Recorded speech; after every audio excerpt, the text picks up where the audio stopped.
Loss of strategic as है basically. आप अगर इसको समझें कि राफेल की डील जो थी वो एक कॉर्नर स्टोर था इंडिया की मॉडर्नाइजेशन का, अपने पुराने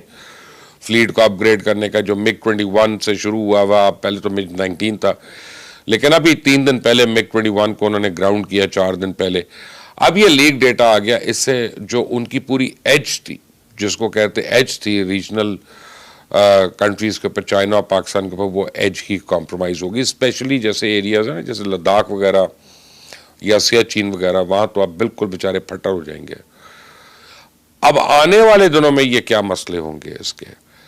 तो इंडिया के जो लॉन्ग टर्म डिफेंस कोलैबोरेशन है फ्रांस के साथ और दूसरी नेटो सप्लायर्स के साथ, अब ये अफेक्ट होगी। सवालात पूछे जाएंगे, सवालात उठेंगे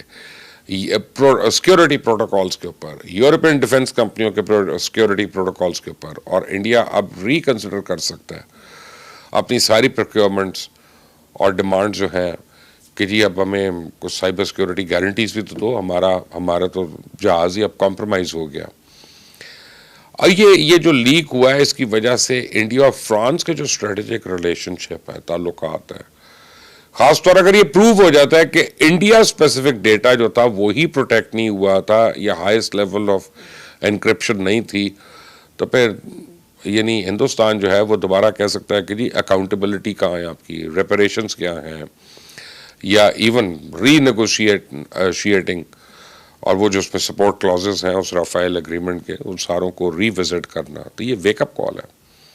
एक इंडिया के लिए वेकअप कॉल है। और ये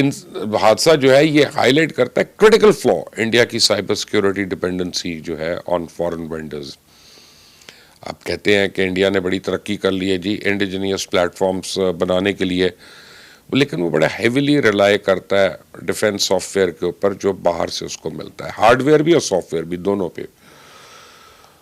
तो अब तो इनको बड़े अर्जेंटली अपना पूरा साइबर सिक्योरिटी जो है उसको ऑडिट करना पड़ेगा, स्पेशली जो इम्पोर्टेड चीज़ें उनकी, वो क्या कहते हैं, red teaming exercises to stimulate cyber attacks on critical defence assets और indigenisation of mission critical software components, ये इनको करना है, इमीडिएटली करना है। ये एक आप समझे creation of a defence cyber command capable of monitoring and countering threats to strategic assets, ये सब इनको करना है। तो अब लेकिन एक और मुझे जो एक तासुर मेरे पास जो था वो ये कि राफेल जो है ये किसी तरह इंटरनेट से तो कनेक्टेड नहीं है, या इसका डिफेंस सिस्टम वगैरह, तो इसका मतलब है कि डसॉल्ट एविएशन के अंदर जाके किसी ने इस सारी चीज़ को चोरी किया और वहाँ से ये निकला है डेटा, और पूरी की पूरी सिक्योरिटी जो है कॉम्प्रोमाइज़ हो गई है, या तो वहाँ से निकलेगा या कोई सैटेलाइट लिंक वगैरह का उससे निकलेगा। तो ये मेरा ख्याल है कि राफेल तो ये बिल्कुल एक इंडिपेंडेंट कंपोनेंट है, जिस तरह से इसको बनाया गया, इथरनेट वगैरह से तो कनेक्टेड नहीं है ये, तो ये अंदर से जाके किसी ने कॉपी किया, और तो कोई तरीका नहीं है इसका। तो अब और जो टाइम इसमें गुजरेगा और पता नहीं चलेगा, या मजीद डेटा जब सामने आना शुरू हो जाएगा, तो इंडिया का जो गोदी मीडिया दोबारा से कहेगा ये तो CIA ने करवाया, क्योंकि उन्होंने हमें अपना F-35 बेचना था, तो ये CIA ने करवा के फेंक दिया। लेकिन जो भी है, इंडिया के साथ साथ लगता है फ्रांस के भी बुरे दिन आए हुए हैं। पहले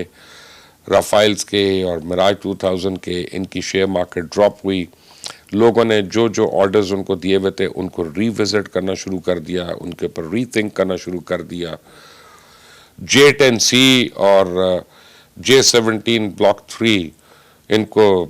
ह्यूज किस्म का रिस्पांस मिलना शुरू हो गया। चाइना की जो मैन्युफैक्चरिंग कंपनीज हैं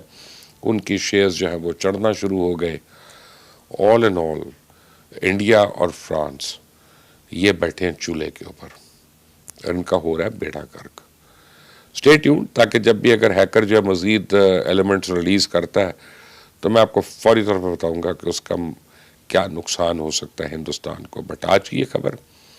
इंडिया के लिए एक टन टन टन टन टन टन वेकअप कॉल।